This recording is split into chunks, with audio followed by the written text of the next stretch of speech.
ذلك ومن يعظم شعائر الله فإنها من تقوى القلوب.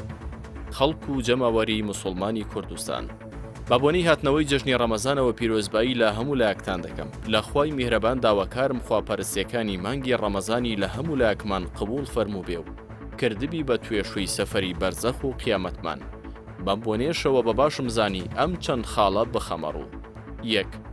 پێویستە خەڵک و جەماوەرەکەمان بزانن کە بەگشتی خۆیان بەرپرسیاری یەکەمن لە شێوەی بەڕێوەبردننی وڵات و بە دڵنیایی بەبێ هەڵوێستی دڵسۆزانە و بوێراننواندن بەرامبەر بەستەم و خراپە و لادانەکان خەتابار و سزابارن. 2. لە ڕابردوشدا خاوەن هەڵوێستبوونی خەڵک ئەگەر بە ژمارەیەکی کەم و لە بازنەی چەند توێژێکیشدا بوو بێ کاریگەری گەورەی هەبووە لەسەر ڕاستڵەکاندنی بەرپرسانی هەرێم و عێراق و لاکردنەوەیان بەلای مافەکانی خەڵکدا بە تایبەت موچە و ژیان و گوزەرانیان. 3. دابینکردنی پێداویستە سەرەتایەکانی ژیانی خەڵک و هاوڵاتیان بەبێ جیاوازی، ئەرکی سەرشانی حکوومەت و بەرپرسانە و بەکەم تەرخەمی تێداکردنی عیبداری لای خەڵک و دنیا و گوناهباری لای خوا و قیامەت دەبن و سەی ئەم لاولاش لەسەر خۆیان سوار دەکەن و بەڵگە و بیانوش بەدەستەوە دەدەن وەک لە ڕابردوودا بینراوە. لە خۆبایبوونی سیاسی لە ڕابردوودا زیانی گەورە و بێڕەزای لە هەندێک کەس و لایەنداوە لە سەراستی هەرێم و عێراق و پێویستە خۆشیان و خەڵکیش دەرس و پەندی لێوەربگرن، نەک هەر لەسەری بەردەوام بن و بە دڵنیاییشدان بە هەڵەداهێنان ماسرەفی زۆر کەمە و مکۆڕی لەسەر هەڵە و تاوان باجی زۆر زلە. 5.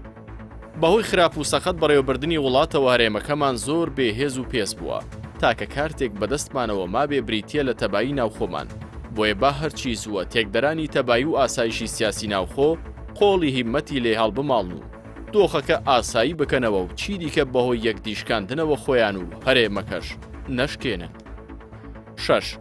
بناغی مانەوەی ڕەواتی شەریعەتی هەرێمەکەمان هەڵبژاردنەکان و بەرجەستەکردنی ویستی ئازادانەی خەڵک و جەماوەرە و با هەموو لایەک هەوڵی ڕەخساندنی بەڕێوەچوونی هەڵبژاردنێکی ئازاد و پاک و دوور لە ساختەکاری بدەین. 7. لە کاتێکدا ئێمە و گیانی ئیسلام سەرگەرمی جەژنی ڕەمەزانی دەزانین کە موسڵمانانی فەڵەستین بەگشتی و غەزە بە تایبەت لە سودۆخێکی سەخت و دژواردان، بۆیە پێویستە ئەوانیشمان لەبیر بێ و بارچیەک پێمان بکرێ هاوکاریان بین و لێرەوەش سوپاس و دەستخۆشی و پێزانین پێشکەشی هەموو ئەو کەس و ڕێکخرا و لانە خێرخوازیانە دەکەین کە لە ماوەی ڕابردوودا هیممەتیان بۆ کردوون، بە تایبەت دەستگای خێرخوازی بەخشین خوا بە باشترین شێوە پاداشتی هەموو لایەک بداتەوە و دەروی خێریش لە فەڵەستینیەکان بکاتەوە.